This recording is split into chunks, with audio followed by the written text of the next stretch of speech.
Labis na nasaktan si Bea nang talikuran siya ng nobyo na si Andrew. Nang malaman nito na buntis siya, pareho silang graduating sa high school ang mabuntis siya ni Andrew. Hindi akalain ni Bea na tatalikuran ng nobyo ang responsibilidad nito sa kanya at iniwan siya sa ere.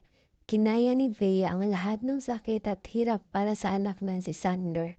Naging matatag siya bilang isang ina at nangako sa sarili na hinding-hindi na iibig muli at naipangako niya sa sarili na balang araw ay makakaganti din siya kay Andrew sa ginawa nitong pag-iwan sa kanilang mag-ina. Napagsisihan kaya din nito ang naging desisyon nito na iwan sila ni Sander. Napilitang lumuwas sa Maynila si Bea upang mamasukan bilang isang katulong at nakilala niya si Alexander, ang kanyang amo. Isang lalaki na may malaking galit sa mga single mom na kagaya niya dahil sa karanasan nito na minsan na pala itong umibig noon sa isang single mom.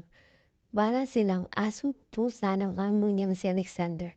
Pero hindi nang tagal ay nahulog din ang puso nila sa isa't isa.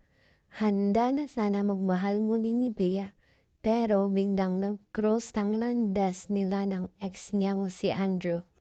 Handa nitong gawin ang lahat upang bumalik lang siya sa buhay ng binata, upang mabuo sila bilang isang pamilya.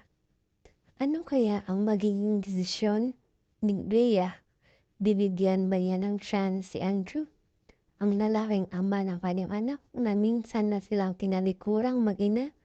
O pipiliin si Alexander, ang lalaking handang tumanggap at magmahal sa kanila ni Sander?